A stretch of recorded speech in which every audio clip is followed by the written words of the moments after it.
আসসালামু আলাইকুম। সম্মানিত শুধু আমার সামনের দিকটা আপনি আগাই বসেন, এই সামনে এই জায়গায় আরো আগে বসেন, পিছনে যারা আসবে তারা যেন বসতে পারে সামনে আগে। আপনারা জায়গা পাল্টে বসবেন, এই জন্য যারা একাধিক জায়গা পাল্টে বসেছেন প্রত্যেকটা মাটির খণ্ড হাসরের ময়দানে আপনার পক্ষে সাক্ষী দিবে। এটা সরাসরি আল্লাহ কোরআনে বলেছেন যে ইয়াওমা তুহাদ্দিসু আখবারাহা বেআন্না রব্বাকা আওহালাহা। সেদিন মাটির উপরে কি কি সংগঠিত হয়েছে মাটির সব খবরগুলো বলবে। মাটির উপরে তারা কে মিথ্যা সাক্ষী দিয়েছে, কে কাকে খুন করেছে, কে জুলুম করেছে, মাটি এই মাটির খণ্ডটা সাক্ষী দিবে। আবার আপনারা এই মাটির খণ্ডের উপরে বসে তাফসীর শুনছেন, এখন এক জায়গায় শুনছিলেন, জায়গা ফেটে আর এক জায়গায় বসলেন। এখন যে কয়টা জায়গা পাল্টে আপনি বসেন প্রত্যেকটা মাটির খণ্ড আপনার জন্য আল্লাহর কাছে সাক্ষী দিবে। তো আসুন, রাত্র গভীর হয়ে গেছে আর কোরআনের তাফসীর তো একটু কঠিন বিষয়, তা আমি হালকা করে আপনাদের কাছে যেহেতু নূতন আমি ঈমান সম্পর্কে কিছু কথা বলব। আমাদের ঈমান কি? আমরা কলমা পড়ি লা ইলাহা ইল্লাল্লাহ।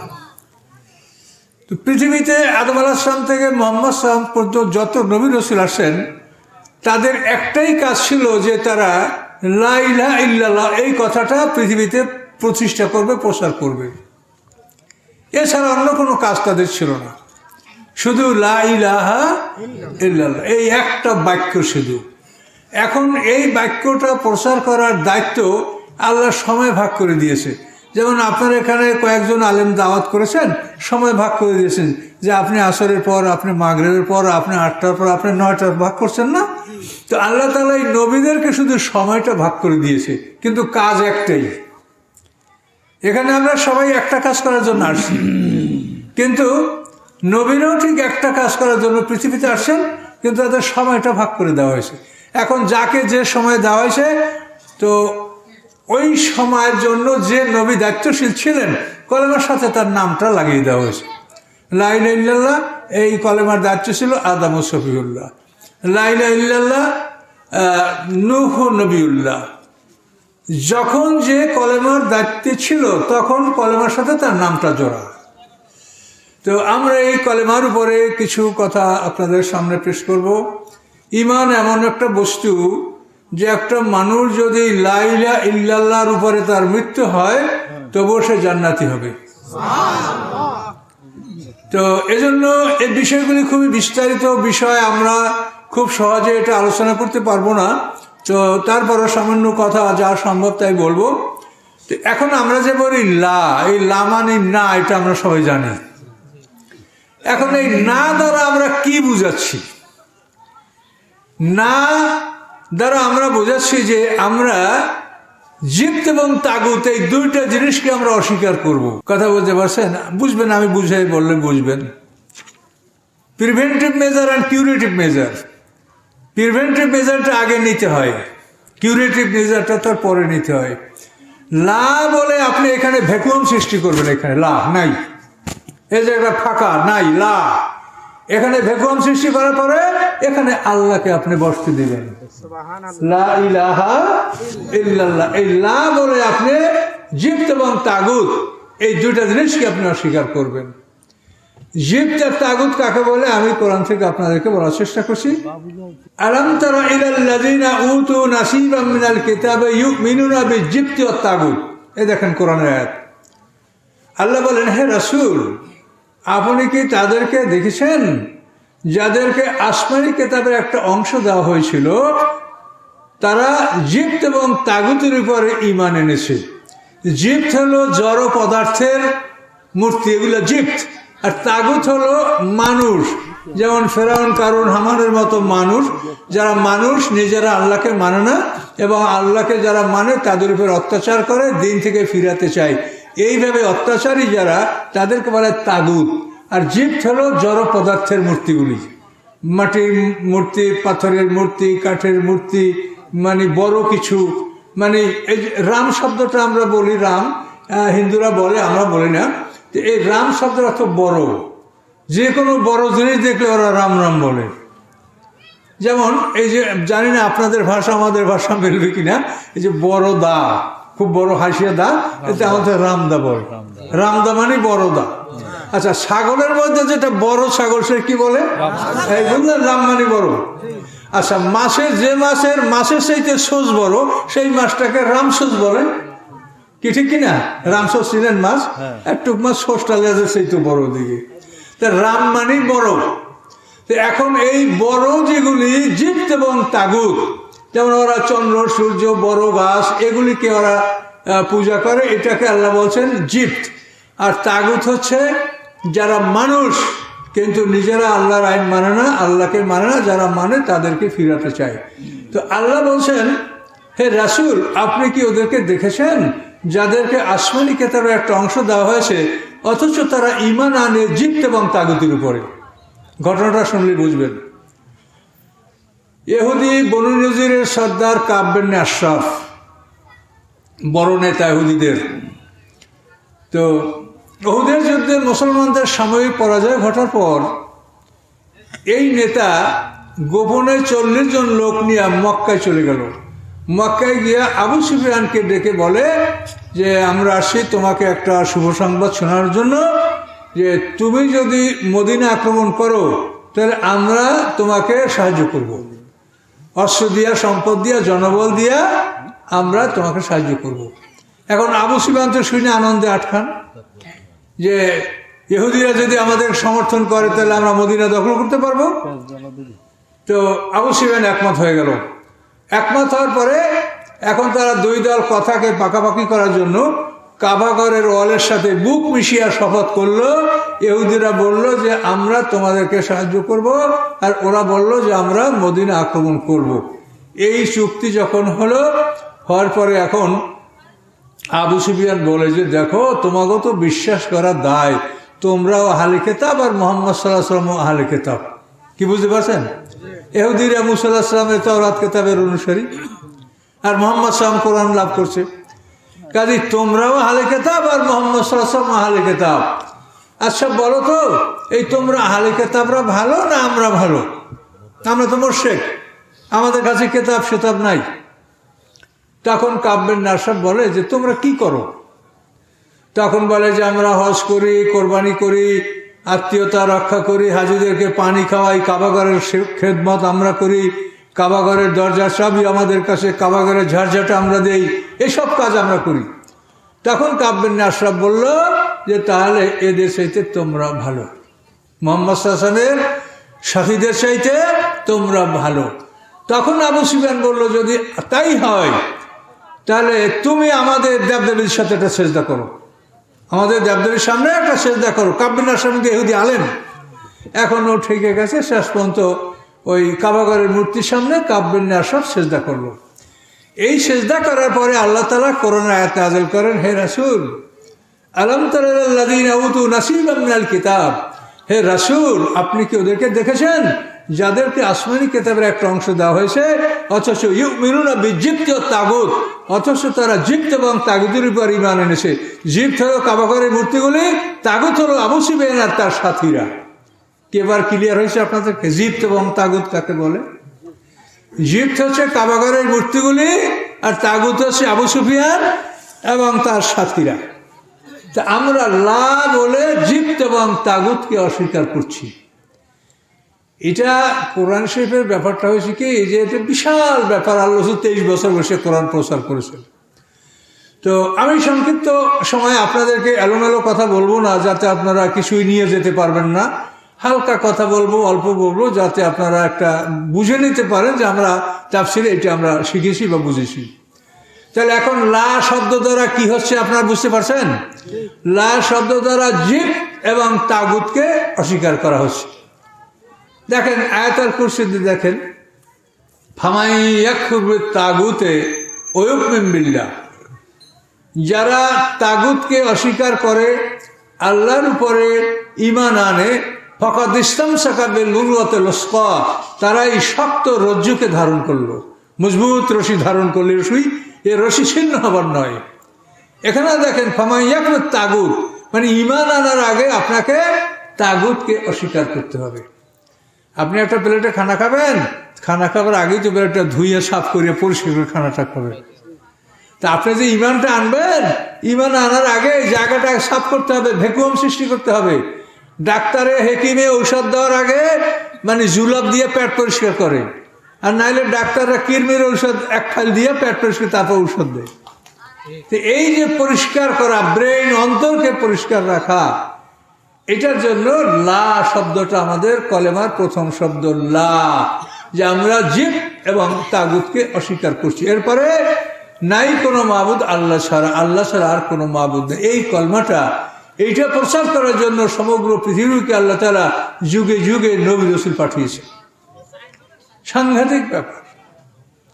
সম্মানিত সুধী, ইমানের ব্যাপারে আমাদের অনেকটা ভুল বোঝাবুঝি আছে। সাধারণভাবে আমরা মনে করি যে আমরা তো আল্লাহকে বিশ্বাস করি, আমরা মোমেন। কিন্তু আল্লাহকে বিশ্বাস করলে মানুষ মোমেন হয় না। কিসে মোমেন হয় সেটা আমি বলার চেষ্টা করব, কিন্তু আগে শোনেন যে আল্লাহকে বিশ্বাস করলে মানুষ মোমেন হয় না। প্রমাণ, ওলীদ ইবনে মুগীরা আরবের বিখ্যাত নেতা, বড় ধনী, সবচাইতে বড় ধনী ওলীদ ইবনে মুগীরা। এই লোকটা কাফের ছিল। তো এই লোকটাকে আল্লাহ তাআলা এত ধন সম্পদ কেন দিয়েছে, তো এটা সম্পর্কে আমার গবেষণা যেটা আমি উপলব্ধি করেছি সেটা হচ্ছে এই, যে এই ওলীদ ইবনে মুগীরা আল্লাহ রসুলের 35 বছর বয়সে যখন কাবাঘর নির্মাণ করা হবে, তখন এই লোকের নেতৃত্বে কাবাঘর নির্মাণ করা হয়েছিল, এই ওলীদ ইবনে মুগীরার নেতৃত্বে।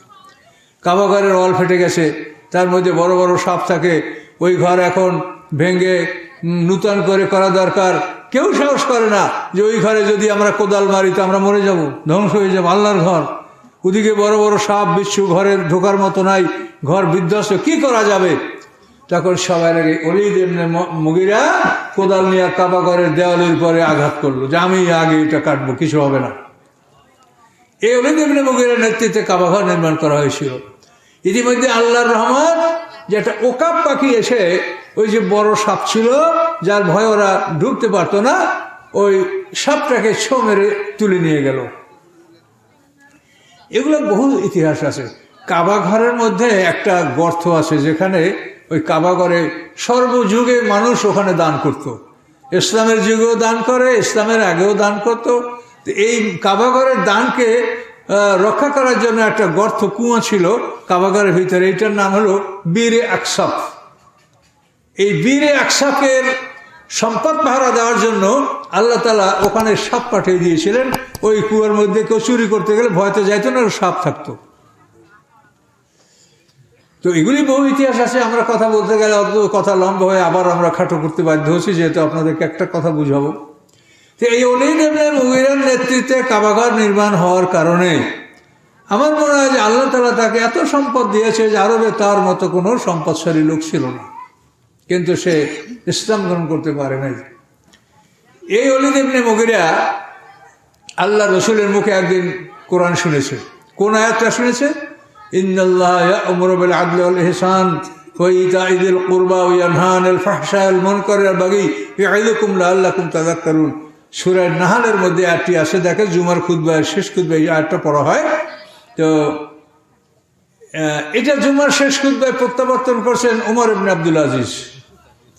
উমাইয়া খলিফা ওমর ইবনে আব্দুল আজিজ তিনি যখন ক্ষমতায় আসেন 99 হিজরি থেকে 101 হিজরিতে, তখন তিনি এই খুতবার মধ্যে এই আয়াতটা প্রবর্তন করেন যে তোমরা এটা পড়বা। এর আগে মুআবিয়া ক্ষমতায় আসার পর 60 বছর পর্যন্ত জুমার খুতবায় হযরত আলী ইবনে হাসান হোসেন তাদেরকে গালি দেওয়া হইতো। তো উনি ক্ষমতায় আসার পরে যে গালি আর দেওয়া হবে না, প্রাদেশিক গভর্নরদের চিঠি দিয়ে দিলেন যে এটা বন্ধ করো, তার পরিবর্তে তোমরা এই আয়াতটা খুতবার মধ্যে পড়বে। তো এই আয়াত খুব সুন্দর আয়াত। কোরআন শরীফের সবই সুন্দর, কিন্তু তার মধ্যে সুন্দরের মধ্যে আবার বেশি সুন্দর থাকে। তো এই আয়াতটা ওলীদ ইবনে মুগীরা শুনেছে যে আল্লাহ তাআলা তোমাদেরকে ইয়া'মুরু বিল আদলি ওয়াল ইহসান, ন্যায় বিচার, পরোপকার, এর উপরে আল্লাহ তাআলা তোমাদেরকে আদেশ দিয়েছেন, এবং নিকটতম আত্মীয়স্বজনকে দান করতে বলেছেন, এবং অশ্লীল কাজ থেকে তোমাদেরকে বারণ করতে বলেছেন, অশ্লীল কাজ থেকে তোমাদেরকে বিরত থাকতে বলা হয়েছে। এই আয়াত শোনার পরে ওলীদ ইবনে মুগীরা জ্ঞানী মানুষ, তো নিজের সম্প্রদায়ের কাছে গিয়ে বলে যে আজকে আমি এমন কিছু কথা শুনেছি, আমার জীবনে এরকম কথা আমি আর কোনোদিন শুনিনি। সবাই বলে কার কাছে শুনছেন? তাহলে শুনছি মোহাম্মদ সাল্লাল্লাহু আলাইহি ওয়াসাল্লামের কাছে। এখন ওদের মাথা খারাপ যে এই বড় নেতা যদি এই মোহাম্মদ সাল্লামকে অনুসরণ করে তা আমাদের বাপদাদা ধর্ম আর নাই, তাহলে সবই মোহাম্মদ সাল্লামের দল করবে, আমরা কি করব? তো অত বড় নেতা তার প্রতিবাদও করতে সাহস করে না। তখন ওরা আবু জাহেলের কাছে গেল। আবু জাহেল হলো সেকেন্ড নেতা, একই বংশের লোক। আবু জাহেল আর ওলীদ ইবনে মুগীরা একই বংশের লোক, এরা আব্দেদার বংশের লোক, আর আমাদের ছিল আব্দে মান্নাফ বংশের লোক। তো এরা আবু জাহেলকে যায় বলে, আল্লাহ লাকাত সাবাল ওলীদ, আল্লাহর কসম ওলীদ ধর্ম থেকে হয়ে গেছে, মানে তাদের যে ধর্ম ছিল শিরক, এই ধর্ম ত্যাগ করছে ওলীদ। তো আল্লাহ সাবা মানে ধর্ম ত্যাগ করা। আল্লাহ লাকাত সাবাল ওলীদ, আল্লাহর কসম ওলীদ ধর্ম ত্যাগ করেছে। কি হয়েছে? যে ওলীদ মুহাম্মদ সাল্লাল্লাহু আলাইহি ওয়াসাল্লামের পক্ষে কথা বলছে। তা আবু জাহেল বলে, তোমরা থামো, বিষয়টা আমি দেখছি। তা আবু জাহেল একটা চাদর মুড়ি দিয়ে ওলীদের বাড়িতে গেল। যে খুব একেবারে বিষণ্ণ অবস্থা, মেলানকোলিক, খুব বিষণ্ণ অবস্থায় বসলো ওলীদের সামনে। ওলীদ, এ ভাতিজা তোর কি হয়েছে? তুই এত দুঃখিত কেন? তুই এত বিষণ্ণ কেন? কি হয়েছে তোর? হ্যাঁ চাচা, দুঃখের কথা আর কি বলবো, আপনারা কি মোহাম্মদ মোহাম্মদের বাড়িতে গেছিলেন সাল্লাল্লাহু আলাইহি ওয়াসাল্লাম, সে আপনাকে কিছু টাকা পয়সা দিয়েছে, আপনাকে খাওয়ান দিয়েছে, এখন তার বাড়ি খেয়ে তার টাকা পয়সা নিয়ে আপনি এখন নাকি তার পক্ষে কথা বলতেছেন। ওলীদ রাগ, মেজাজ খারাপ হয়, এই বেটা তোরা জানিস না যে আমি আরবের শ্রেষ্ঠ ধনী? মোহাম্মদ সাল্লাল্লাহু কি আছে, ওর সঙ্গী সাথীরা না খায় থাকে, ও আমাকে কি খাওয়াবে? তোরা জানো যে আমি আরবের শ্রেষ্ঠ ধনী, আমি কি মোহাম্মদ সাল্লাল্লাহু টাকা নিয়েছি? হ্যাঁ চাচা রাগ করি না, যদি আপনি টাকা নাই নিয়ে থাকেন তা আপনি তার পক্ষে কথা বলেন কেন? বলো, আমি তার পক্ষে কথা বলছি, এইটা অপরাধ, এই জন্য তোরা আমার বিরুদ্ধে মিথ্যা অপবাদ দিচ্ছিস। তাই শোন, এখন ওলীদের কথা আপনারাও শোনেন আর ওরা শুনছে। ওলীদ বলে, শোন, তোরা মোহাম্মদ সাল্লাল্লাহু আলাইহি ওয়াসাল্লামকে পাগল বলবো। আচ্ছা বলতো, পাগলে যে কাজ করে সেই কাজ কি মোহাম্মদ সাল্লাল্লাহু আলাইহি ওয়াসাল্লাম করে? পাগলে ময়লা কাপড় পরে, মানুষকে মারধর করে, খারাপ জিনিস খায়, উলঙ্গ থাকে, বিশ্রী চলাফেরা করে। মোহাম্মদ সাল্লাল্লাহু আলাইহি ওয়াসাল্লামের মধ্যে পাগলের কোনো স্বভাব আছে? বল তোরা। এখন ওরা সবাই জবাব দিচ্ছে আল্লাহুম্মাল্লাহ, আরবিতে, হে আল্লাহ না, আল্লাহুম্মাল্লাহ, হে আল্লাহ না। ওলীদ জিজ্ঞাসা করলো, সব মোর্শেদরা বললো হে আল্লাহ না, মোহাম্মদ সাল্লাল্লাহু আলাইহি ওয়াসাল্লামের মধ্যে পাগলের কোনো স্বভাব মোহাম্মদ সাল্লাল্লাহু আলাইহি ওয়াসাল্লামের মধ্যে নাই। দ্বিতীয়বার ওলীদ বলে, তোমরা মোহাম্মদ সাল্লাল্লাহু আলাইহি ওয়াসাল্লামকে জাদুকর বলো। আচ্ছা, জাদুকররা যে কাজ করে সেই কাজ কি মোহাম্মদ সাল্লাল্লাহু আলাইহি ওয়াসাল্লাম তোমাদের মধ্যে কোনোদিন করেছে? স্বামী স্ত্রীর মধ্যে ঝগড়া লাগিয়ে দেয়, সমাজে ফিতনা সৃষ্টি করে, মানুষের ক্ষতি করে, মোহাম্মদ সাল্লাল্লাহু আলাইহি ওয়াসাল্লাম তোমাদের মধ্যে কারোর মধ্যে করেছে? বলে আল্লাহুম্মা লা, আল্লাহুম্মা মানে হে আল্লাহ, আল্লাহ মানে না, হে আল্লাহ না। মোহাম্মদ সাল্লাল্লাহু আলাইহি ওয়াসাল্লাম জাদুকরদের মতো কোনো কাজ করেনি। তারপর ওলীদ তৃতীয়বার বলে, তোমরা মোহাম্মদ সাল্লাল্লাহু আলাইহি ওয়াসাল্লামকে গণক বলো। আচ্ছা বলো তো, তোমাদের যখন উট হারিয়ে যায়, বকরি হারিয়ে যায়, তখন তো তোমরা মোহাম্মদ সাল্লাল্লাহু আলাইহি ওয়াসাল্লামকে গিয়েছো যে আমার হারানো উট কোথায়, হারানো বকরি কোথায়, আপনি একটু গুইনা টুইনা বলে দেন, গেছো তো তোমরা? আল্লাহুম্মা লা, কারণ না, আমরা তাও কোনোদিন হারানো উট খোঁজার জন্য আমরা মোহাম্মদ সাল্লাল্লাহু আলাইহি ওয়াসাল্লামের কাছে যাইনি। তোমরা তাকে কবি বলো। আচ্ছা, মোহাম্মদ সাল্লাল্লাহু আলাইহি ওয়াসাল্লামের মুখে কোনোদিন গান কবিতা শুনেছ? বলে আল্লাহুম্মা লা। তো সবাই বলে যে না, আমরা এগুলো শুনিনি। এখন আপনারা বলেন, এই যে সব মুশরিক তারা সবাই আল্লাহুম্মা লা মানে আল্লাহর নাম নিয়ে বললো যে না, মোহাম্মদ সাল্লাল্লাহু আলাইহি ওয়াসাল্লামের এই ত্রুটিগুলি নাই। তাহলে বুঝতে পারছেন যে আরবের সব লোকেরা আল্লাহকে বিশ্বাস করত। তারা ঘুম থেকে যে কাবাঘর তো না করে কোনো কাজ করতো না, এই ঘর আল্লাহর ঘর তারা জানতো, কিন্তু তাদের সমস্যা ছিল যে কাবাঘর আল্লাহর ঘর তা জানতো, কিন্তু তারপরও প্রত্যেক দলের এক একটা মূর্তি ছিল। ওই দলগুলি মনে করতো যে ওদের ভগবান আমাদের উপকার করবে না, কাজে আমাদের জন্য আলাদা ভগবান দরকার। এই জন্য যত দল তত ভগবান, এই করে করে 360টা মূর্তি তারা কাবাঘরে স্থাপন করেছে। এইটা ছিল তাদের সমস্যা। আল্লাহকে তারা মানত, তারা যে কোনো কাজ করতো, সেই কাজ ওরা শুরু করতো বিসমিকা আল্লাহুম্মা বলে। এগুলি আপনারা কি করে শুনবেন? একদিনে হুদায়বিয়ার সন্ধি যখন লেখা হয়েছিল, তখন আল্লাহ রসুল হযরত আলী রাদিয়াল্লাহুকে বলছিলেন যে বিসমিল্লাহির রহমানির রহিম লেখো। তো ওরা এই হুদায়বিয়ার সন্ধি মুশরিকদের পক্ষে সই করবে আবু জাহেলের ছেলে সোহাইল ইবনে আমর। আবু জাহেল তো বদর যুদ্ধে মারা গেল, তার বড় ছেলে সোহেল ইবনে আমর হুদায়বিয়া সন্ধি হয়েছে ৬ষ্ঠ হিজরিতে। তো এই সোহেল ইবনে আমর যখন এই হুদায়বিয়া সন্ধি স্বাক্ষর করবে, তখন উপরে লেখা থাকে বিসমিল্লাহির রহমানির রহিম। তখন বলে যে এইটার উপরে আমি সই করব না, আমরা আল্লাহকে মানি, আল্লাহর নামে কাজ শুরু করি, কাজে আমরা বিসমিল্লাহির রহমানির রহিম মানি না। আমরা যেটা বলি, আমরা যেটা করি, আমাদের সেটা লিখতে হবে। সেটা কি? বিসমিকা আল্লাহুম্মা। তখন আল্লাহ রাসূল আলিয়াকে বললেন যে বিসমিল্লাহির রহমানির রহিম কেটে তুমি বিসমিকা আল্লাহুম্মা লিখে দাও। এতে সাহাবায়ে কেরামরা ক্ষিপ্ত হয়ে গেলেন, আলীকে বারণ করলেন। তারপর আল্লাহ রসুল বললেন যে না, তুমি লেখো। আল্লাহ আমাকে বারবার বলেছেন যে কোনো অবস্থায় হুদায়বিয়া সন্ধি স্বাক্ষর করে আল্লাহ আমাকে এখান থেকে যেতে বলেছেন, কাজে আমি হুদায়বিয়া সন্ধি স্বাক্ষর করব, ওদের সব দাবি মানব। তো এখানে অনেক কথা আছে, সেগুলি না, শুধু এতটুকু কথা যে বিসমিকা আল্লাহুম্মা এটা বিসমিল্লাহর মতোই একই জিনিস। তাহলে ওরা আল্লাহর নাম নিয়ে কাজ করত, আল্লাহকে মানত, কিন্তু তো ওরা শিরক করত। এই শিরক ওদের মধ্যে ছিল। আর ওরা পরকাল বিশ্বাস করতো না। ওরা মনে করতো মরে গেলে আর কিছু হবে না। আপনি যদি প্রশ্ন করেন যে আকাশ পৃথিবীর মালিককে, আল্লাহ, এটা ঠিক আছে। এই আকাশ পৃথিবী সৃষ্টি করছে কে? আল্লাহ, এটাও বলতো, কিন্তু পরকাল স্বীকার করতো না। এই দুইটা ছিল অপরাধ তাদের, এই মুশরিক। কিন্তু তারা আল্লাহকে বিশ্বাস করত। তাহলে এখন দেখেন, সমস্ত আরবের কাফেররা আল্লাহকে বিশ্বাস করত। এখন ওলীদ ইবনে মুগীরার কথায় ওরা জবাব দিতে পারলো না। ওরা বললো যে মুহাম্মদ সাল্লাল্লাহু আলাইহি ওয়াসাল্লামের এই ধরনের কোনো ত্রুটি নাই। তখন ওলীদ বলল, তাই যদি হয় তাহলে আমি মুহাম্মদ সাল্লাল্লাহু আলাইহি ওয়াসাল্লামকে অনুসরণ করবো, তাতে আপত্তি কোথায়? মুহাম্মদ সাল্লাল্লাহু আলাইহি ওয়াসাল্লাম মিথ্যা বলে না, সে সাদেক আলামিন, কাজে সে সত্য কথা বলে, কাজে আমি মুহাম্মদ সাল্লাল্লাহু আলাইহি ওয়াসাল্লামকে অনুকরণ করব। এখন ওরা ঘাবড়াই গেছে, বলে কেন অনুকরণ করবেন? তো ওলীদ বলে যে মুহাম্মদ সাল্লাল্লাহু আলাইহি ওয়াসাল্লাম বলেছে আলাইহা তিসআতা আশার, জাহান্নামে 19 জন ফেরেশতা, এই 19 জন ফেরেশতায় পিটাবে, এইটা মুহাম্মদ বলেছে। মুহাম্মদ সাল্লাল্লাহু আলাইহি ওয়াসাল্লাম মিথ্যা বলে না, কাজে আমি পিটান খাইতে পারবো না, আমি মুহাম্মদ সাল্লাল্লাহু আলাইহি ওয়াসাল্লামের দল করব। এই কথা যখন ওলীদ বলল, তখন ওরা সবাই বলে আপনাকে মারতে পারবে না, আমরা সবাই আপনার পিটান ভাগ করে নেব।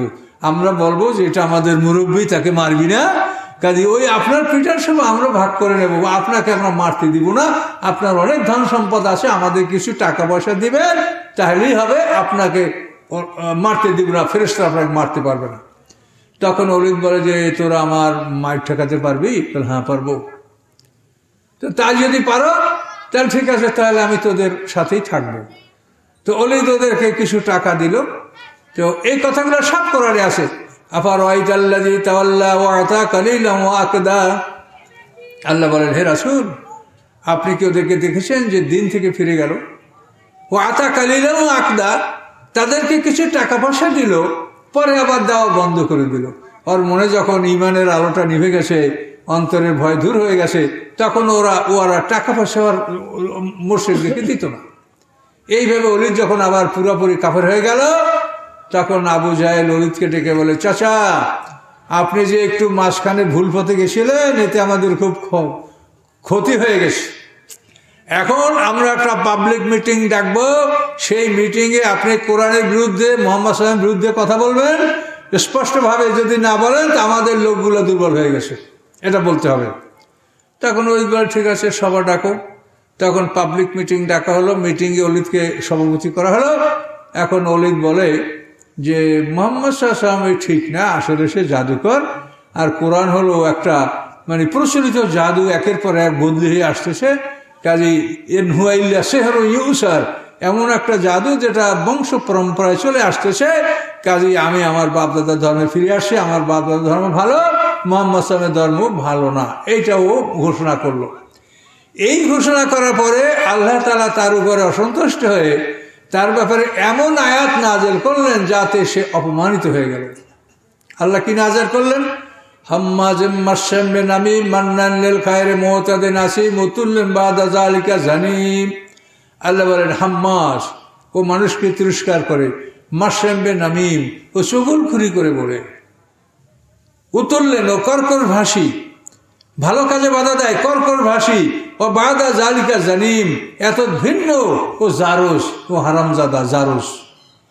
কোরআনে এই একটা শব্দ যেটা খারাপ, এরকম শব্দ আর কোরআনে নাই। আল্লাহ তাআলা ওলীদ ইবনে মুগীরাকে বলে যে ও জারুস, আপনারা তো আরবি বোঝেন না, আর আরবদের তো মাতৃভাষা আরবি। বলার সাথে সাথে সবাই সিসি, আমাদের এত বড় নেতাটার জারজ। আরবের লোকদের দাবি ছিল যে আল্লাহ তাআলা মুহাম্মদ সাল্লাল্লাহু আলাইহি ওয়াসাল্লামের কোরআন নাযিল করে ভুল করেছেন, বলুন নাউজুবিল্লাহ। ওদের দাবি কোরআন নাযিল হবে হয়তো ওলীদ ইবনে মুগীরের উপরে, না হলে উরওয়া ইবনে মাসউদের উপরে। উরওয়া ইবনে মাসউদ হলো তায়েফের নেতা, আর ওলীদ ইবনে মুগীর হলো মক্কার নেতা। এই দুই নেতার এক নেতার উপরে কোরআন নাযিল উচিত ছিল। এভাবে কোরআন আয়াত লাউলা নুজিলা হাযাল কুরআনু আলা রাজুলিন মিনাল কারিয়াতাইনি আযীম, দুইটা জনপদের দুই বড় নেতার উপরে কোরআন কেন নাযিল হলো না? আব্দুল মুত্তালিবের এতিমের উপরে কোরআন কেন আল্লাহ নাযিল করলেন? এই বড় নেতাদের উপরে নাযিল হলে আমরা মানতাম। এখন সেই বড় নেতার একজন হল ওলীদ ইবনে মুগীরা। আল্লাহ জানাই দিলেন যে ওটা হারামজাদা।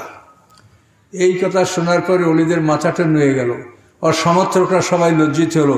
এখন ওলীদ মনে মনে ভাবলো যে মুহাম্মদ সাল্লাল্লাহু আলাইহি ওয়াসাল্লাম কোনোদিন মিথ্যা বলে না, আমার ব্যাপারে সে মিথ্যা বলবে, এটা অসম্ভব ব্যাপার।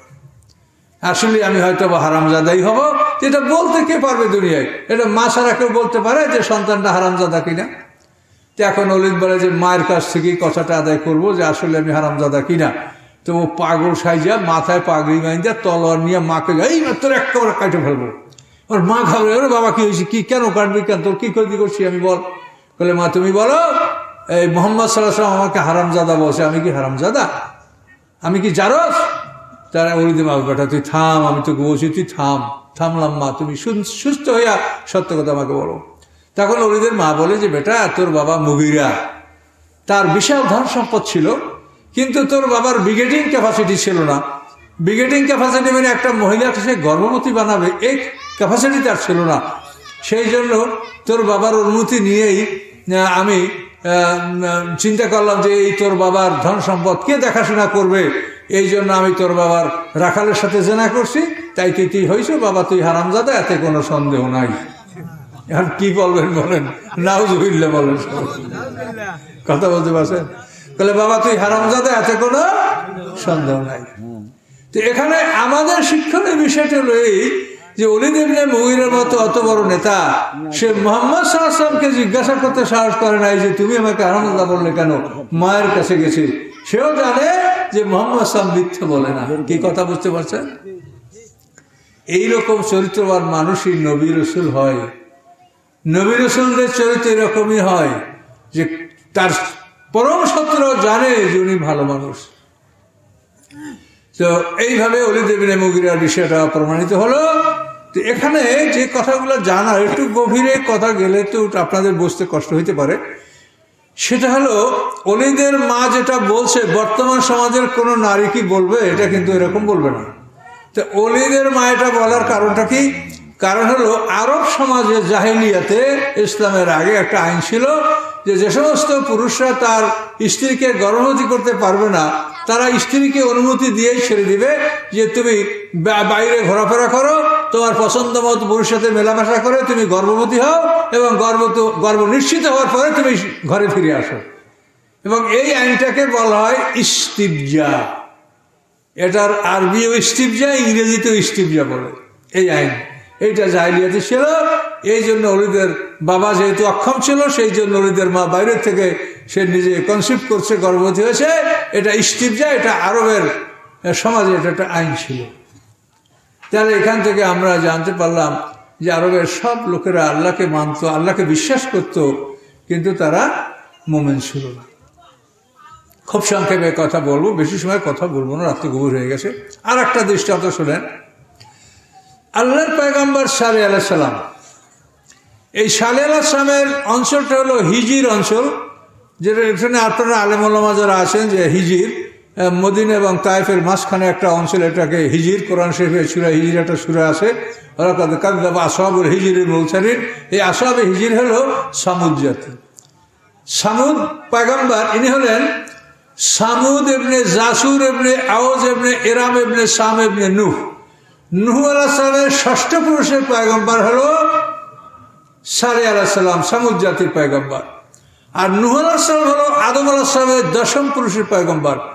নূহ আলাইহিস সালামের পিতার নাম লামাক, তার পিতার নাম মুতাওয়াশা, তার পিতার নাম আকনুর, তার পিতার নাম ইয়ারিদ, তার পিতার নাম মাহলাবিল, তার পিতার নাম কাবেন, তার পিতার নাম বানেশ, তার পিতার নাম শীষ, তার পিতার নাম আদম। আদম আলাইহিস সালামের দশম পুরুষের পয়গম্বর হল নূহ আলাইহিস সালাম, আর নূহ আলাইহিস সালামের ষষ্ঠ পুরুষের পয়গম্বর হল সালেহ আলাইহিস সালাম। এই সালেহ আলাইহিস সালাম সম্পর্কে কোরআনে বিস্তারিত ঘটনা আছে যে আল্লাহ তাআলা মুজিজা হিসাবে তাকে বড় একটা উট দান করেছিলেন, গর্ভবতী উট, গাভীন উট, যার এক পাঁজর থেকে অপর পাঁজর 80 গজ দূরত্ব ছিল। এই পাথরের থেকে পিটান মেরেছে, পাথরের পিটান মারার পরে মুজিজা হিসাবে এই উট পাথর থেকে বেরিয়ে আসছিল সালেহ আলাইহিস সালামের উটনি।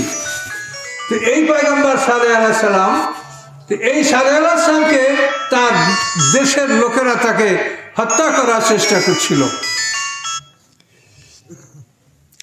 সালেহ আলাইহিস সালামকে যখন তার জাতির লোকেরা হত্যা করতে চাইল, এই সম্পর্কে কোরআনে স্পষ্ট বর্ণনা আছে।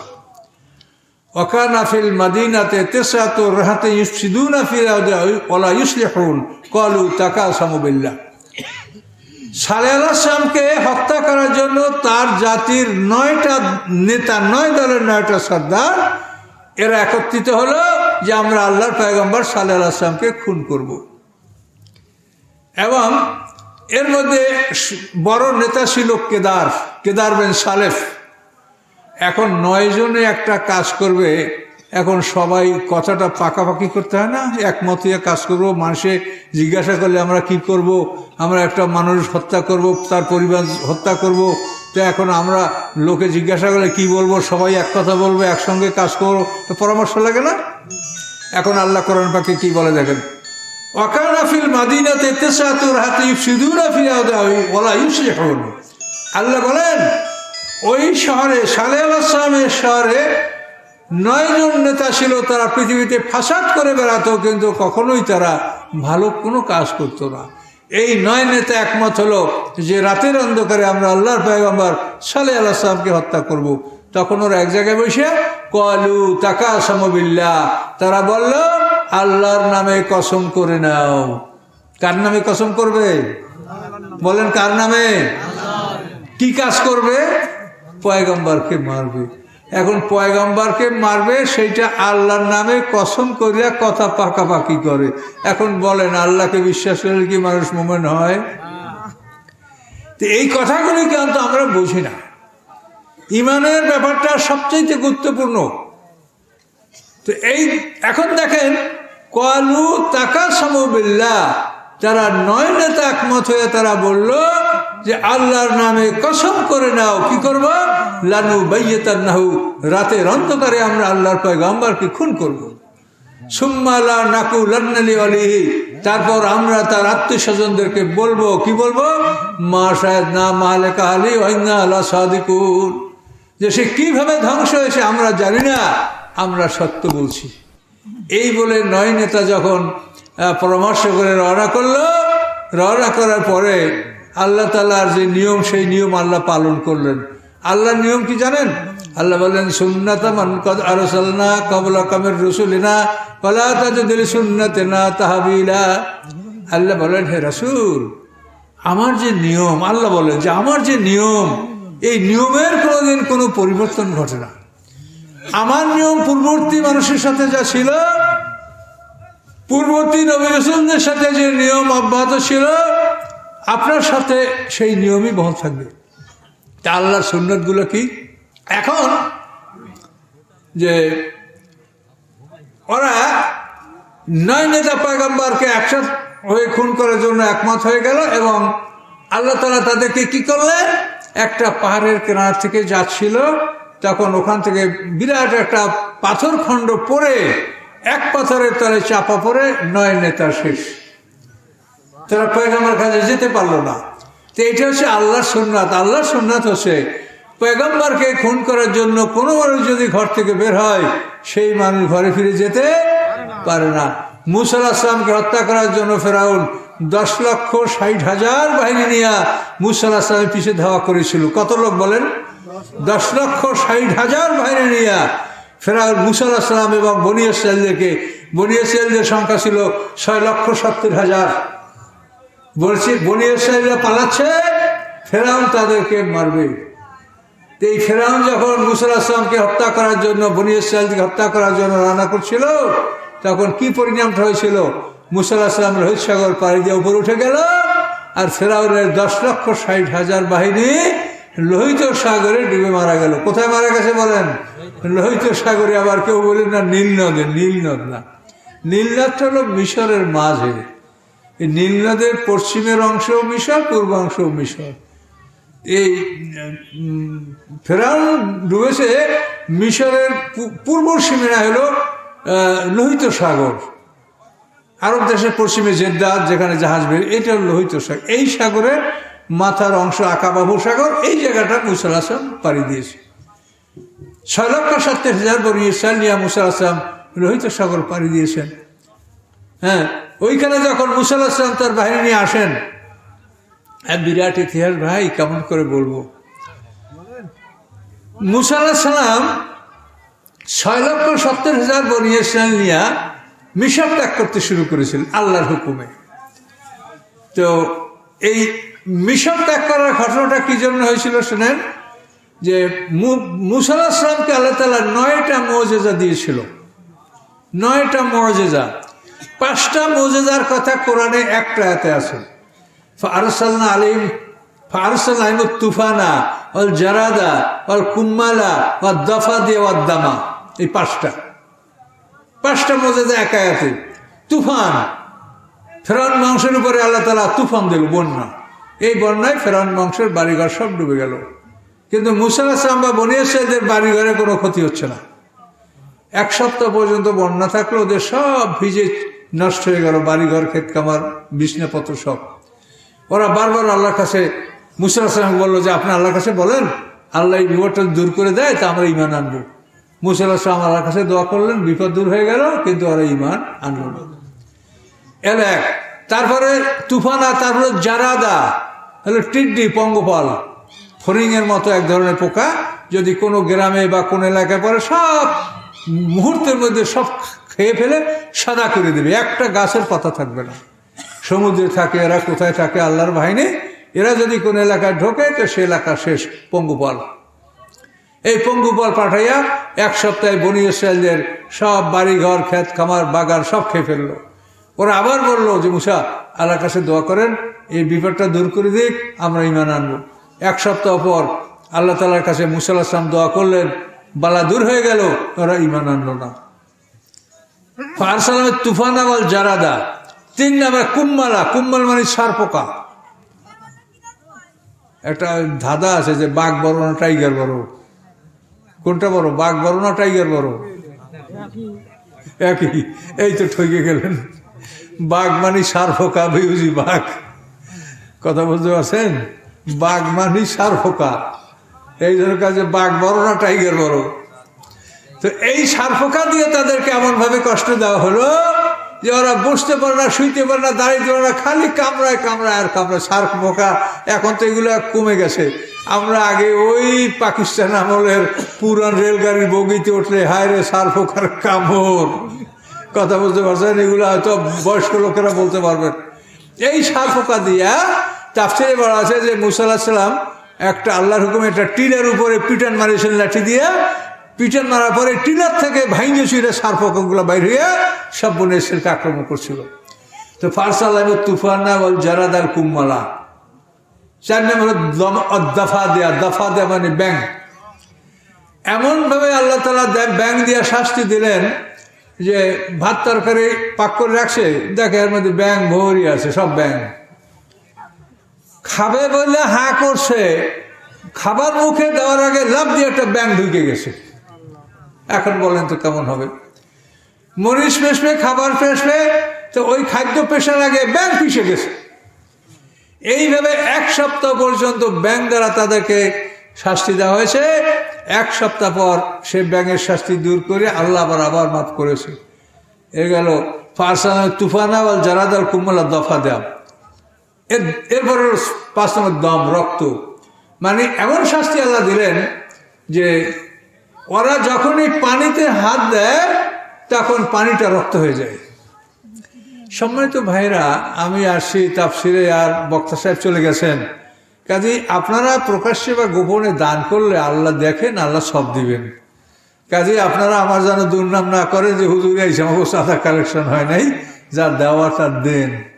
যা দিতেন বক্তা সাহেবের রস শুনে সেইটা হয়তো আমি ওনার মতো ভালো বলতে পারবো না, কিন্তু আপনারা তাও তো কিছু শুনছেন, তো আপনারা তার দেওয়াটা দিয়ে প্রতিষ্ঠানের জন্য দাবি করছি, এটা দিয়ে। আল্লাহ রসুল বলেন, যোগো বান্দা, তুমি তোমার নিজের মালের চাইতে অপরের মাল বেশি ভালোবাসো। এখন সাহেবরা না তো ইয়া রসুল্লাহ, আমরা অপরের মাল ভালোবাসবো, নিজের মাল ভালোবাসি। তখন আল্লাহ রসুল বলেন, তুমি যা খাও, তুমি যা পরিধান করো, তুমি যা দান করো, এটা হচ্ছে তোমার। আর যা তুমি সিন্ধুকে রাখো, ব্যাংকে রাখো, মাটির নিচে লুকিয়ে রাখো, তাহলে অপরের। কিন্তু অপরের মালকে খুব যত্ন করিয়ে তুমি হেফাজত করো, নিজের মাল ভালোবাসো না। কি সত্য কিনা বলেন? কাজে এই জন্য নিজের মাল ভালোবাসেন, অপরের মাল ভালোবাসে লাভ নাই। অনেকে ব্যাংকে টাকা মানে চাকরি করে রিটায়ারমেন্টে টাকা পাইছে, ব্যাংকে জমা দিয়ে সুদের টাকা খায় আর মূল টাকা জমা রাখে। আর সুদের টাকার জন্য যে কত গুতা খাওয়া লাগবে, কথা বুঝতে পারছেন? এরকম বুদ্ধি যেন আপনাদের না হয়। কাজেই যেটা দেওয়ার দেন, এটা যেটা দেবেন ওটাই লাভ। যারা দেয় তারা দিতেই থাকে, তারা জানে যে লাভ হয়, তাই তারা দেয়। আর আল্লাহ বলেছেন, তোমরা আল্লাহর পথে যা দান করবে, আল্লাহ পিছন দিয়ে তা পূরণ করে দিবেন। এটা আল্লাহ বলেছেন কোরআনে। কাজে আপনাদের কোনো ভয় নাই, যেটা দেওয়ার আপনারা চুপি চুপি দিয়েন। আর আমার কথাটা শুনেন, রাত্রে গভীর বেশি কথা আমি বলবো না। তো এখন রক্ত মানে ওরা যখনই পানিতে হাত দেয় রক্ত হয়ে যায়। রান্না বান্না করতে পারবে না, খাইতে পারবে না, কিছুই করতে পারবে না, হাত দিলেই রক্ত। আমি তাকে ভালো পানি, ওরা হাত দিলেই রক্ত। তখন ফেরাউন আইন করে দিল যে সমস্ত কিপ্তিরা, কিপ্তি হলো ফেরাউন বংশ, এরা কি করবে, এরা বনি ইসরাইলদের সাথে একসাথে খাওয়া দাওয়া করবে, মানে তাহলে মনে হয় খাওয়া যাবে, এটা ওরা মনে করছে। কিন্তু কাজ হচ্ছে না। বনি ইসরাইলরা খাইলে খাবার ঠিকই আছে, ওরা হাত দিলেই রক্ত। শেষ পর্যন্ত ফেরাউন বললো যে তোমরা বনি ইসরাইলরা মুখে পানি নিয়ে আমরা হা করবো, আমাদের মুখের মধ্যে কুলি করে দাও। তো এইভাবে শেষ পর্যন্ত বনি ইসরাইলরা মুখে পানি নিয়ে কুলি করিয়ে যখন ফেরাউন বংশের কিপ্তিদের মুখে নিক্ষেপ করলো, সে পানি রক্ত হয়ে গেল, ওরা খাইতে পারলো না। এই 5টা মুজিজা কোরআনের এক আয়াতে আসে, ফারস আলমী তুফান ওয়াল জারাদ আল কুম্মাল আদ-দাফাদি ওয়াদ-দামা। এরপরে মুজিজা হলো মুসা আলাইহিস সালামের লাঠি মাটিতে ফেলে দিলে সাপ, এ হলো কয়টা? 6টা। এরপরে বগলে হাত ঢুকাইয়া বাইর করলে আলো, এটা হলো কয়টা? 7টা। এরপরে মুসা আলাইহিস সালামের বাল্যকালে যে মুখ পুড়ে গেছিল, ফেরাউনকে চর মারছিল, তার ফেরাউন হত্যা করবে বিবি আসিয়া, কয়লার পাত্র আর সোনার পাত্র আনছিল, মুসা আলাইহিস সালাম আগুন উঠে মুখে দিয়েছিলেন। তো এটা হলো 8টা। এরপরে 9 নম্বর মুজিজা হলো লোহিত সাগরের মধ্যে রাস্তা হইয়া যাওয়া, 12টা রাস্তা হয়ে গেছিল। এই 9টা মুজিজা ফি তেসে আয়াতিন ইলা ফিরাউনা, কোরআন শরীফ বলা আছে যে মুসা আলাইহিস সালামকে আল্লাহ তাআলা 9টা মুজিজা দিয়েছিলেন। তো এইভাবে মুসা আলাইহিস সালামকে আল্লাহ তাআলা মুজিজা দিলেন। এই 7টা মুজিজা, 5টা মুজিজা একসঙ্গে দেওয়া হলো, ওরা মানল না। শেষ পর্যন্ত সর্বশেষ সিদ্ধান্ত হলো যে মুসা বড় জাদুকর, তার সাথে আমরা মোকাবেলা করবো, জাদুর মোকাবেলা করবো। এটা কোরআনে বিস্তারিত বিবরণ আছে। কোরআন শরীফে মুসা আলাইহিস সালামের নামটা আসছে 136 বার। কতবার বলেন? 136 বার আর মুসা নামটা কোরআন পাকে আসছে। আমি কোরআনের তাফসীর লিখেছি, আমার তাফসীর কিছু বোধহয় 2টা সেট নিয়ে আসে আপনাদের জন্য। তো আমার লেখা কোরআন শরীফের তাফসীর আপনারা আলেম ওলামারা পড়লেই বুঝতে পারবেন যে এরকম একটা তাফসীর লেখার প্রয়োজন ছিল। ইনশাআল্লাহ পড়লেই বুঝতে পারবেন। তারপর আবার অন্যান্য বই আছে, আলাদা সিরিজ আছে। 1 নম্বর ঈমান ও শিরক, 2 নম্বর ঈমান ও আখিরাত, 3 নম্বর সত্য দলের পরিচয়, 4 নম্বর মানুষের অতীত, 5 নম্বর মানুষের বর্তমান, 6 নম্বর মানুষের ভবিষ্যৎ, 7 নম্বর হলো কোরআন হাদিস ফিকহ, 8 নম্বর কোরআনের পরিচয়। এই ছোট বই 8টা বই আমার এখন মতো শেপে বের হয়েছে। আরও ইনশাআল্লাহ লেখা আছে, দোয়া করেন, যদি আল্লাহ সময় দেয় তো এগুলো প্রকাশ হবে। তো সম্মানিত সুধী, এইভাবে শেষ পর্যন্ত ফেরাউন মনে করলো যে এটা জাদু ছাড়া কিছু না, তাহলে আমরা সারা দেশের বড় বড় জাদুকর এনে মুসা আলাইহিস সালামের সাথে এর মোকাবেলা হবে। তখন দিন ধার্য হলো, ওরা কয়েক মাস সময় নিল, সারা দেশ থেকে 300 জাদুঘর সংগ্রহ করা হলো। তার মধ্যে বাছাই করে 70 জন জাদুকরকে মুসা আলাইহিস সালামের মাঠে মোকাবেলার জন্য দিন ধার্য হলো। সব লোক মাঠে একত্রিত হলো, নির্ধারিত দিনে জাদুর পাল্লা হবে। তো মুসা আলাইহিস সালাম আসলেন, মুসা আলাইহিস সালাম আসলেন, জাদুকররা আসলো। এখন জাদুকররা বলে যে মুসা বলো, তুমি আগে জাদু প্রদর্শন করবে না আমরা করব? মুসা আলাইহিস সালাম বলছে না, তোমরাই প্রদর্শন করো। তখন ওই 70 জন জাদুকর তাদের সাথে যে লাঠি ছিল, রশি ছিল, এগুলি এমনভাবে মাঠে ছেড়ে দিল এবং তার উপরে মানে জাদু চালনা করলো, ফলে সেগুলো সব সাপ হয়ে গেল। গোটা ময়দান সাপে ভরে গেল, সাপ কিলবিল কিলবিল করছে। মুসা আলাইহিস সালাম মনে মনে ভয় পেয়ে গেলেন, এতগুলো সাপ। আল্লাহ বলেন লা তাকাফ ইন্নাকা আনতাল আলা, হে মুসা ভয় করো না, তুমি উপরে থাকবে, তুমি জিতবে, ভয় নাই। এরপরে আল্লাহ বলেন মুসা তোমার লাঠি ছেড়ে দাও। মুসা আলাইহিস সালাম যখন লাঠি ছেড়ে দিল, এই লাঠিটা তিনি শুআয়ব আলাইহিস সালাম তার শ্বশুর, এই শ্বশুর বাড়ি থেকে এই লাঠিটা পেয়েছিল। এটা আদম আলাইহিস সালাম জান্নাত থেকে নিয়ে আসছিল এই লাঠি। এগুলো এখনো পৃথিবীতে আছে। বনি ইসরাঈলের সিন্ধুক আছে, তাবুত সূরা বাকারার মধ্যে আছে না, আইয়াতিয়াকুমুত তাবুত, এই সিন্ধুকের মধ্যে এগুলো এখনো পৃথিবীতে আছে। একদিনে কেমন করে তাফসীর শুনবেন আপনারা বলেন, তো অসম্ভব ব্যাপার। তো এই লাঠি মুসা আলাইহিস সালাম যখন ছেড়ে দিলেন, তাফসীরে বলা আছে 80 গজ হা করলো সাপ, হা করিয়া তারপরে এখন ওই সাপ যতগুলো ছিল সব খালি গিলে গিলে খাই ফেলতেছে। খাইতে খাইতে সব মাঠের সাপ খাই ফেলেছে, একটাও নাই। এবং তাফসীরে বলা আছে যে 1 মাইল পর্যন্ত ফনা ধরে সাপটা উঁচু হয়ে যেতে পারত, এত বড় বিশাল সাপ।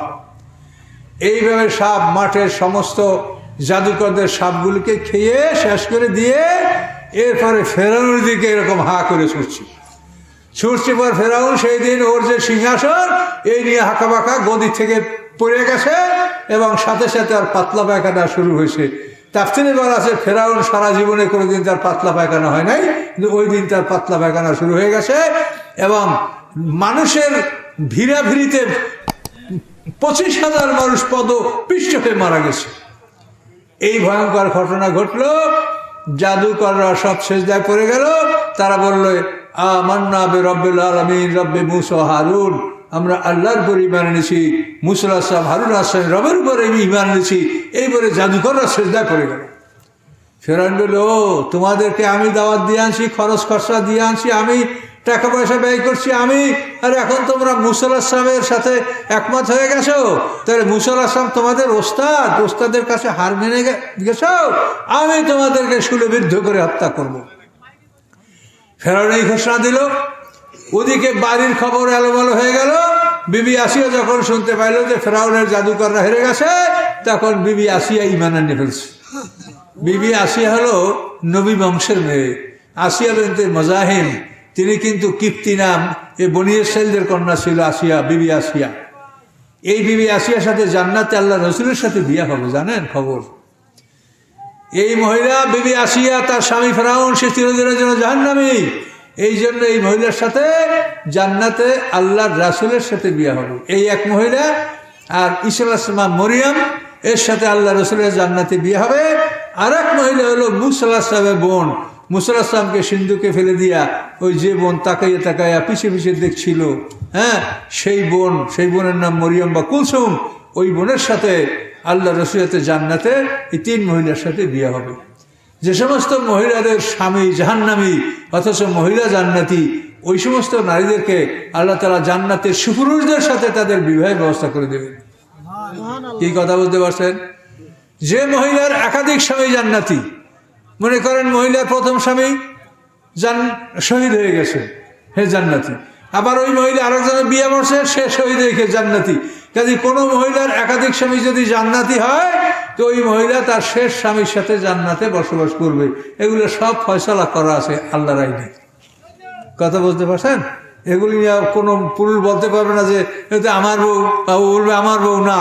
ওটা ফয়সালা হলো যে ওই মহিলা তার শেষ স্বামীর সাথে জান্নাতে বসবাস করবে, যদি কোনো মহিলার একাধিক স্বামী জান্নাতি হয়।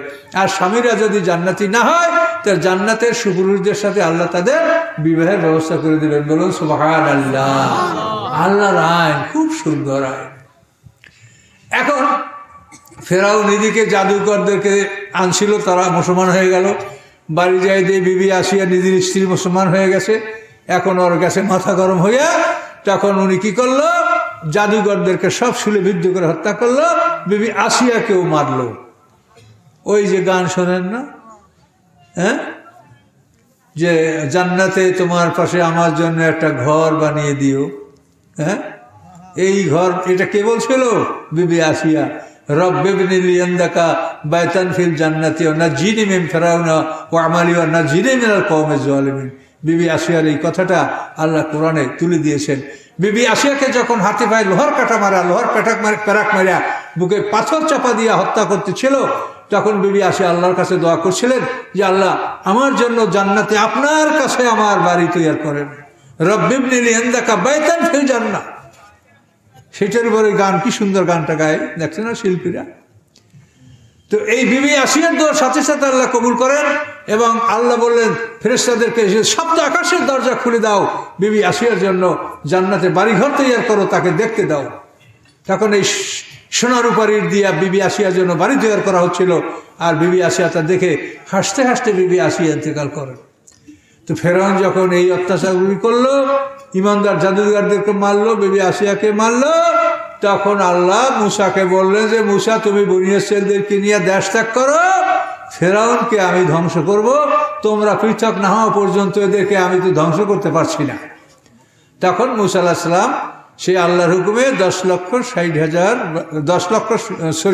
মূসা আলাইহিস সালাম 6,70,000 বনী ইসরাঈল নিয়ে মিশর ত্যাগ করতে শুরু করলেন, মিশর থেকে পালাতে লাগলেন। এখানে আরো অনেক ঘটনা আছে, সংক্ষিপ্ত বলছি। তো চলতে চলতে মূসা আলাইহিস সালাম কিছু দূর যাওয়ার পরে পথ হারিয়ে গেছে। মিশর এটা তো মরুভূমি, আফ্রিকা মহাদেশ, এই যে সাহারা মরুভূমি তো আফ্রিকা মহাদেশে। মূসা আলাইহিস সালাম পথ ঠিক পাচ্ছে না যে কোন দিক যাবো, যাইতে হবে তো পূর্ব দিক, এখান থেকে পূর্বের দিকে নাকি, পূর্ব কোন দিক, এই পিছনে তো পূর্ব দিক, তাহলে ওদেরকে যাইতে হবে পূর্ব দিক, কিন্তু মূসা আলাইহিস সালাম দিক ঠিক করতে পারছেন না। এরপরে মূসা আলাইহিস সালাম 3 বার রওনা করিয়া 3 বার পথ হারিয়ে ফেললেন। তখন তিনি লোকজন সব একত্র হয়ে বললেন যে আমি আল্লাহর হুকুমে রওনা করেছি। একসঙ্গে বহু লোক এক দেশত্যাগ করা, এটাকে ইংরেজি বলা হয় এক্সোডাস, আর অল্প হলে তাকে বলে ইমিগ্রেশন, মাইগ্রেশন। এই লক্ষ লক্ষ মানুষ নিয়ে তিনি দেশত্যাগ করছেন, কিন্তু পথ পাচ্ছেন না, যে পূর্ব দিকে যাবে লোহিত সাগর তো পার হওয়াতে হবে না, ওই যে সুয়েজ খাল এখন যেখান থেকে কাটা, এই সুয়েজ খাল তো ওই সময় ছিল না। এই সুয়েজ খালটা 1870 সালে এটা কাটা হয়েছে, কথা বুঝতে পারছেন? তো ওইখান থেকে ওরা সিরিয়ার ভূমিতে চলে যাবে, কিন্তু ওরা যেতে পারছিল না, পথ হারিয়ে যায়। তখন মূসা আলাইহিস সালাম সমস্ত, আচ্ছা সম্মানিত শুধু বেশি সময় কথা আমি বলবো না, কথাটা মানে আপনারা কষ্ট করে আসেন, একেবারে কিছু কথা না বললে তো হয় না। তো এভাবে মূসা আলাইহিস সালাম সবাইকে ডাকলেন যে আমি আল্লাহর হুকুমে চলতে শুরু করছি, কিন্তু পথ পাচ্ছি না কেন? কেউ কিছু বলতে পারে না, কথা বলেন না, কেউ কিছু বলতে পারে না। এক মহিলা বলে যে আমি বলতে পারি, তুমি পথ পাচ্ছ না কেন? অবাক সবাই, মহিলা। এই মহিলার বয়স ছিল তখন 750 বছর বা 700 বছর। তো সম্মানিত শুধু তখন ওই মহিলা বলে যে তুমি কেন পথ পাচ্ছ না আমি বলতে পারি। এই মহিলার নাম মরিয়ম বিনতে মূসা। তো এখন সবাই অবাক হয়ে গেল, মূসা পয়গম্বর, সেও বলতে পারে না, কি ব্যাপার? তখন ওই মহিলা বলে যে কারণটা হচ্ছে এই যে আমরা বনী ইসরাঈল, এই বনী ইসরাঈল কারা? ইয়াকুব আলাইহিস সালামের সন্তানরা। তো ইয়াকুব আলাইহিস সালাম হলো, তার বাড়ি হলো সিরিয়ার কেনানে, তো আমরা তো কেনানে ছিলাম, তো এখানে আমরা কি করে আসলাম মিশরে? তখন ওই মহিলা বলে যে ইউসুফ আলাইহিস সালাম যখন মিশরের রাজা হয়ে গেলেন এবং তার আত্মীয় স্বজন সব মিশর ইউসুফ আলাইহিস সালাম ডেকে আনলেন, এই ঘটনা আপনারা জানেন। যে ডেকে আনার পরে ওখানে এই বনী ইসরাঈলের মিশরে বসবাস শুরু করলো। এই বসবাস হতে হতে এখন তারা 6,70,000। ইউসুফ আলাইহিস সালাম ইন্তেকালের সময় বলেছেন যে আমার কারণে তোমরা মিশরের সম্মানের সহিত বসবাস করলে তোমাদের জীবনে এমন একটা সময় আসতে পারে যে সেই দিন তোমরা সবাই মিশর ত্যাগ করে চলে যাবে। কাজে তোমরা সবাই যদি মিশর ত্যাগ করে চলে যাও, সেই দিন তোমরা আমার লাশটাকে সাথে করে নিয়ে যেও, আমাকে একাকে মিশরে রেখে যাবে না। তো আজকে আমরা সব বনী ইসরাঈল মিশর ত্যাগ করছি, আর ইউসুফ আলাইহিস সালামকে আমরা সাথে নেই নাই, এই জন্য আমরা পথ পাচ্ছি না। তখন সবাই অবাক হয়ে গেল, যে আসলেই কথা সত্য। তখন মহিলাকে মূসা আলাইহিস সালাম জিজ্ঞাসা করলেন যে ইউসুফ আলাইহিস লাশ কোথায়, কার কবর কোথায় আমরা জানি না। মহিলা বলে আমি জান্নাতি হব কিনা তুমি সেটার গ্যারান্টি দাও। তখন মুসা আলাইহিস সালাম আল্লাহর কাছে দোয়া করলেন এবং মহিলা জান্নাতি খবর শোনানো হলো। তারপর মহিলা বলল যে মুসা আলাইহিস সালামের কবর নীল নদীর মোহনায় আলেকজান্দ্রিয়ায়। এখন আপনাদের যেগুলো ম্যাপ সম্পর্কে জ্ঞান রাখতে হয়, এই আলেকজান্দ্রিয়াটা হলো আপনার যে সুয়েজ খাল, লোহিত সাগরের মাথায় 120 মাইল হলো সুয়েজ খাল, কাটা খাল ভূমধ্য সাগরের সাথে মানে এটা সংযোগ সুয়েজ খাল। তো এই সুয়েজ খালের পশ্চিম দিকে প্রথম সামুদ্রিক বন্দর হলো পোর্ট সৈয়দ, পোর্ট সৈয়দের পরে দ্বিতীয় পশ্চিম দিকে সামুদ্রিক বন্দর আলেকজান্দ্রিয়া। এই আলেকজান্দ্রিয়া হলো নীল নদীর মোহনা এবং তার মাথা হলো ভিক্টোরিয়া হ্রদের সাথে দক্ষিণ দিকে। তো এই নীল নদের মোহনায় ইসুফ আলাইহিস সালামকে মরমর পাথরের সিন্ধুকে ভরে কবর দেওয়া হয়েছিল। তার কারণ ইসুফ আলাইহিস সালামের ইন্তেকালের পরে নীল নদীর এপারে লোক বলে আমরা এপারে রাখবো তাকে, ওপারে লোক বলে ওপারে রাখবো, এই নিয়ে যুদ্ধ বাঁধার উপক্রম। তখন আল্লাহ তাআলা তাদের মধ্যে একটা তন্দ্রা, ঘুমের মতো তাদের অবস্থা হলো। তখন তারা তন্দ্রার মধ্যে বুঝতে পারলো যে এই লাশটা নিয়ে আমরা মারামারি না করে এইটা যদি নীল নদীর মোহনায় আমরা দাফন করি, আর প্রত্যেকটা জোয়ারের পানি যদি নীল নদীতে সারা দেশে ছড়াইয়া পড়ে, আমরা সবাই বরকত পাবো। এই চিন্তা করে শেষ পর্যন্ত আলেকজান্দ্রিয়ায় নীল নদীর মোহনায় হযরত ইউসুফ আলাইহিস সালামকে তারা দাফন করেছিল। মহিলা এই কথা বলল। তারপরে মুসা আলাইহিস সালাম তার লোকজন সহ সেই আলেকজান্দ্রিয়া গেল, আল্লাহর কাছে দোয়া করলো, নীল নদীর মোহনার পানি শুকালো। তারপর সেখান থেকে এই লাশ নিয়ে মুসা আলাইহিস সালাম যখন রওনা করলেন, তখন মুসা আলাইহিস সালাম এই সিরিয়া যে যাবে, কেনানে যাবে, এই পথটা সে পেয়েছিল। তো সম্মানিত শুধু এখান থেকে মুসা আলাইহিস সালাম এবার ইউসুফ আলাইহিস সালামের লাশ সঙ্গে নিয়ে গেল। ইউসুফ আলাইহিস সালামকে পরবর্তী দাফন করা হয়েছে ইব্রাহিম আলাইহিস সালামের যেখানে কবর আছে ওখানে। ইব্রাহিম আলাইহিস সালামের কবর হলো সিরিয়ার হেব্রন শহরের আল খলিল নামক জায়গায়। এইখানে ইব্রাহিম আলাইহিস সালামের কবর আছে, ইসহাক আলাইহিস সালামের কবর আছে। ইয়াকুব আলাইহিস সালাম যদিও মিশর ইন্তেকাল করছেন, ইউসুফ আলাইহিস সালামের বাবা, তাকেও ওই হেব্রন শহরে ওখানেই তাকে দাফন করা হয়েছে। এবং ইউসুফ আলাইহিস সালামকে পরে হেব্রন শহরের ওই আল খলিলে যেখানে ইব্রাহিম আলাইহিস সালামের কবর আছে সেখানে তাকে দাফন করা হয়েছিল। সম্মানিত সুধী, এইভাবে মুসা আলাইহিস সালাম যখন লোহিত সাগরে পাড়ি দিবেন, মানে লোহিত সাগর পাড়ি দেবেন, ওখান থেকে এই যে সুয়েজ খাল যে 120 মাইল, এই ফাঁকা দিয়েই তো তারা যাবে, কিন্তু রাতের বেলায় আস্তে আস্তে দক্ষিণে আগাই গেছে। আগাইয়া লোহিত সাগর সামনে পড়েছে, ভোর হয়ে গেছে। সম্মানিত সুধী, তো এই মুসা আলাইহিস সালাম এখন লোহিত সাগর, মুসা আলাইহিস সালাম লোহিত সাগর পাড়ি দিবেন। কিভাবে পাড়ি দিবেন? কল আসাবু মুসা ইন্না লামুদরাকুন। মুসা আলাইহিস সালামের সাথীরা বলল যে আমরা ধরা পড়ব। কেন? তাকে দেখে যে ওদিকে ফেরাউন আসতেছে মুসা আলাইহিস সালামকে ধরার জন্য, হ্যাঁ, আর সামনে হলো সমুদ্র। তো এখন কোথায় যাব? কল আসাবু মুসা ইন্না লামুদরাকুন। মুসা আলাইহিস সালামের সাথীরা বলল যে আমরা ধরা পড়ব। মুসা আলাইহিস সালাম বলেন, কলা কাল্লা, কখনোই না, আমরা ধরা পড়বো না। ইন্না মায়া রব্বি সাইহাদিন, আমার সাথে আমার রব আছে, আমার রব আমাকে বলে দিবে যে কি করতে হবে। এইভাবে মুসা আলাইহিস সালাম আল্লাহর তাওয়াক্কুল প্রকাশ করলেন। আল্লাহ বললেন, ফাদরে বেআসা কাল বাহার, মুসা আলাইহিস সালাম লাঠি দিয়ে তুমি সমুদ্রের পিটান মারো। মুসা আলাইহিস সালাম লাঠি দিয়ে এক পিটান মারলেন। এক পিটানে সমুদ্রের পানি পাহাড়ের মতো দুদিকে ভাগ হইয়া মাঝখানে 12টা রাস্তা হয়ে গেল, যেহেতু বনী ইসরাঈলের ছিল 12 দল, এবং 2 রাস্তার মাঝে আবার পাহাড়ের মতো পানি, মাঝখান থেকে দরজা জানালা। এইভাবে মুসা আলাইহিস সালামের জন্য আল্লাহ তাআলা রাস্তা তৈরি করে দিলেন। এইটা হলো 9 নম্বর মুজিজা। মুসা আলাইহিস সালামকে আল্লাহ বলেন, আতরুকিল বাহরা রাহওয়ান, তুমি সমুদ্রকে উন্মুক্ত রাখো, সমুদ্রের এই রাস্তা বন্ধ করে দিও না। তুমি যদি দ্বিতীয়বার পিটান মারো তো রাস্তা বন্ধ হয়ে যাবে। তা আল্লাহ বলেন, আতরুকিল বাহরা রাহওয়ান, তুমি সমুদ্রকে উন্মুক্ত রাখো, সমুদ্রের রাস্তাটা আগে বন্ধ করে দিও না। তো এইভাবে মুসা আলাইহিস সালাম রাস্তা ফাঁকা রাখলেন। জিবরিল আমিন ঘুড়ির উপরে সওয়ার হইয়া মুসার ঘোড়ার আগে আসলো। মুসার ঘোড়া ছিল টাট্টু ঘোড়া, পুরুষ ঘোড়া। জিবরিল আমিন একটা মাদি ঘোড়ার উপরে সওয়ার হইয়া মুসার ঘোড়ার আগে আসলো। ওই ঘোড়া নামলো, ওই ঘোড়া দেখে মুসার টাট্টু ঘোড়া ওর পিছনে পিছনে নামলো। এইভাবে 6,70,000 বনী ইসরাঈল লোহিত সাগর পাড়ি দিয়া যখন ওপার উঠে গেল, এই যে 9 নম্বর মুজিজা, এটা দেখেও যদি ওরা ঈমান আনে তাও তো বাঁচে। কিন্তু ফেরাউন যখন লোহিত সাগরের সামনে আসলো, এসে দেখে নদীর মধ্যে রাস্তা, তখন দেখে সে কি বলে জানেন? যে দেখো, আমার ভয় সমুদ্র ফেটে গেছে, এটা আমার কুদরত, আমি রাজা তোমাদের, আমি রব, চলো এই রাস্তা দিয়া। তো ফেরাউন তো তখন ওই রাস্তায় নামবে, কিন্তু তার ঘোড়া নামতে চায় না। তখন আল্লাহ তাআলা কি করলেন, ফেরেশতাদের 30টা ঘোড়সওয়ার ফেরাউন বাহিনীর সামনে হাজির করে দিলেন। তো এই ঘোড়ায় দেখেছে, এত ওরা দেখে নাই। এই 30টা ঘোড়সওয়ার ফেরাউন বাহিনীর সামনে থেকে যখন সমুদ্রে নামলো, তখন ফেরাউনেরও ঘোড়াগুলি সমুদ্রে নামলো। নামে যখন সমুদ্রের মাঝখানে, অন্তত 3.5 কিলো 4 কিলোমিটার সমুদ্র ওখান থেকে চওড়া হবে। এমনি লোহিত সাগর যদি মাঝ বরাবর সমান যায়, কারণ সেখানে 300 কিলোমিটার উপরে চওড়া এই সমুদ্রটা, কিন্তু যেখান থেকে এরা পার হয়েছে এটা 3-4 কিলোমিটার এরকম হতে পারে, তার চেয়ে সামান্য কম বেশি হতে পারে।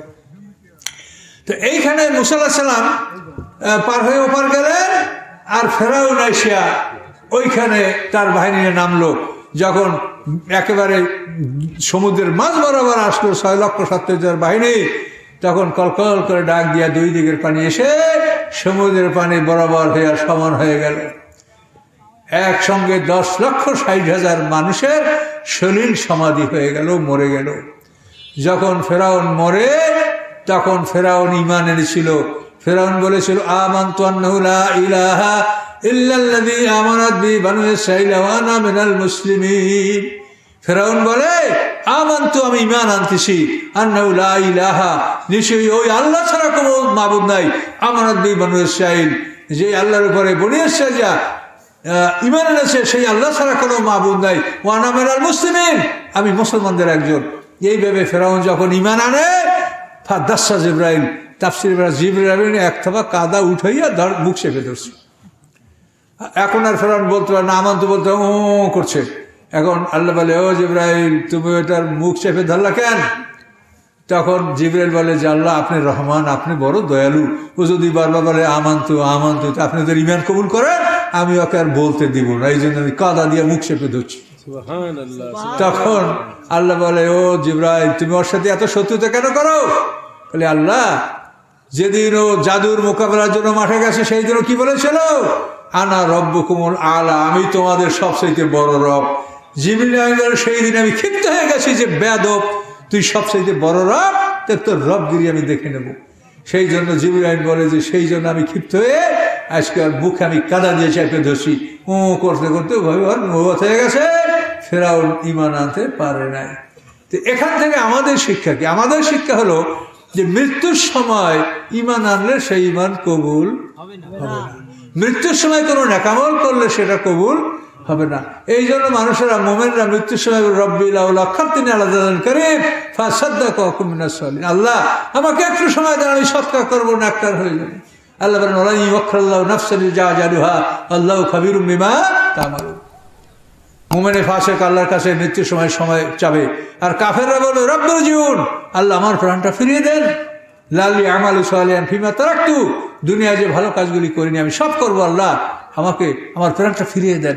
মৃত্যুর সময় সবাই কামনা করবে, কিন্তু মৃত্যুর ফেরেশতা আজরাইল গ্রুপ যখন উপস্থিত হয়ে যাবে, তখন কিরামান কাতিবিন আমল নামা বন্ধ করে চলে যাবে। কাজে ওই সময় বান্দা যে ঈমান আনে, নেক আমল করে, এটা কেউ লিখবেও না, কোনো গ্রহণও হবে না, কাজেও লাগবে না। কাজে আপনার সীমার মধ্যে আপনাকে ঈমান আনতে হবে। মৃত্যুর ফেরেশতা উপস্থিত হওয়ার পূর্বক্ষণ পর্যন্ত আপনি যা করবেন এটা আল্লাহ কবুল করবে। তো মৃত্যুর ফেরেশতা যখনই হাজির হয়ে যাবে, সাথে সাথে কিরামান কাতিবিন আমলনামা খোলাস করে চলে যাবে। এরপর মৃত্যুর ফেরেশতা জান কবজ করে আপনাকে ইল্লিন সিজিনে নিয়ে যাবে। কাজে এই জন্য এই মৃত্যুর সময় থেকে আরম্ভ করে কিয়ামত পর্যন্ত, হাসর, একেবারে দোজখ, যত জায়গায় যত অনুরোধ করবে, এইগুলো কোনো কাজে আসবে না। কাজে এই জন্য ঈমান আনতে হবে আপনাকে এই সময়ের মধ্যে। এই জন্য এগুলো জানতে হবে। আমি তো ঈমানের উপর আর কথা বলছিলাম না আমরা।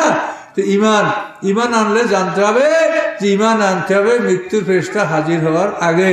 যদি আপনি মরে যান, আমি মরে যাই, তারপর আমার কোনো ঈমান বা নেকামল কবুল হবে না। আল্লাহ বলছে, তোমার জীবন সম্পত্তি আমি জান্নাতের বিয়ে খরিদ করব, তুমি লা ইলাহা ইল্লাল্লাহ বলো এবং এর মাধ্যমে স্বীকৃতি দাও যে আমার জীবন সম্পত্তি আমি আল্লাহর কাছে বিক্রি করলাম জান্নাতের বিনিময়ে।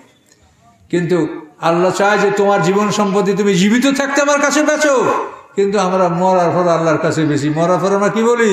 বিসমিল্লাহ ওয়া মিল্লাতে রাসূলিল্লাহ, মরার পর। কিন্তু আল্লাহ বলেন যে না, মরার পর বললে হবে না, এটা জীবিত থাকতে তুমি আমার মিল্লাতে আসো, আমার দিনে প্রবেশ করো, আমি মরা কিনি না। তোমরা কেউ মরা কেন? আমরা কেউ মরা কিনি? আল্লাহ বলেন আমি তোমাদের মরে গেলে আমি আর কিনবো না। তোমরা যদি মরে না যাও, জীবিত থাকো, ইন্নাল্লাহ আশতারা মিনাল মুমিনিনা আনফুসাহুম ওয়া আমওয়ালাহুম বিআন্না জান্নাহ। আল্লাহ তাআলা মুমিনদের পার্সনস আর প্রপার্টিজ, তার জীবন সম্পত্তি বেহেশতে দিয়ে আল্লাহ খরিদ করবেন, কিনবেন আল্লাহ, কিন্তু আমরা মরলে কিনবেন না। কাজে এই জন্য মরার আগে আমাদের আল্লাহর কাছে আত্মসমর্পণ করতে হবে, গোলাম হতে হবে। গোলাম যারা হবে তারা জান্নাতে যাবে। আল্লাহ বলেন কি, ফাদখুলি ফি ইবাদি আদখুলি জান্নাতি। তুমি আমার গোলামের অন্তর্ভুক্ত হও, আমার গোলামের মধ্যে শামিল হও, বেহেশতে যাও। সোজা কথা, গোলাম হও, বেহেশতে যাও। গোলাম হবে কখন? তোমার যখন কিছু থাকবে না, তোমার সবকিছু আল্লাহর কাছে বিক্রি করে দিয়েছো, তুমি নিঃস্ব, তখন তুমি গোলাম। আল্লাহ বলছেন তোমার সম্পদ আমি কিনেছি, কিন্তু তোমার সম্পদ তোমার থেকে আমি নিয়ে যাই নাই, তোমার কাছেই আছে, কিন্তু ওই সম্পদটা আমার, এটা তুমি যাই না। তাহলে আপনাদের আমাদের সম্পদ যে, এই সম্পদ কার? আল্লাহ। আল্লাহ, শুধু আল্লাহ বলছে যেটা সম্পদ আমার, তুমি খাও পরো, মানা নাই। খাওয়া পরের পরে যা থাকবে কোথায় ব্যয় করার আমি করবো, তুমি করবো না। কি কথা বলতে পারছেন? এর নাম আমরা গোলাম। কাজেই গোলাম হইলে জান্নাতে যাওয়া যাবে, আর যদি মালিক হন তা জান্নাতে যেতে পারবেন না। মালিক বোঝেন, আমার জমি আমি একে দেবো, ওকে দেবো না, ছেলেকে দেবো, মেয়েকে দেবো না, এর এইটা দেবো, ওর ওইটা দেবো, এটা আমার জমি আমি দেবো। মালিক, এই মালিকানা যারা করবেন তাদের কপাল পোড়া। গোলাম হন, জানেন যেটা আমার কিচ্ছু না, আমাকে মালিকে যা বলছে সেভাবে আমি খাবো, পরবো, ব্যবহার করব, যা থাকবে ওটা মালিক যেভাবে বলছে সেভাবে বন্টন হবে। এটা যদি করতে পারেন তাহলে আপনি গোলাম। আল্লাহ বলছেন ফাদখুলি ফি ইবাদি আদখুলি জান্নাতি। গোলাম হও, বেহেশতে যাও। কাজে ঈমানের উপরে আমি সামান্য কথা বলছি, আর কথা বলবো না, রাত তো গভীর হয়ে গেছে।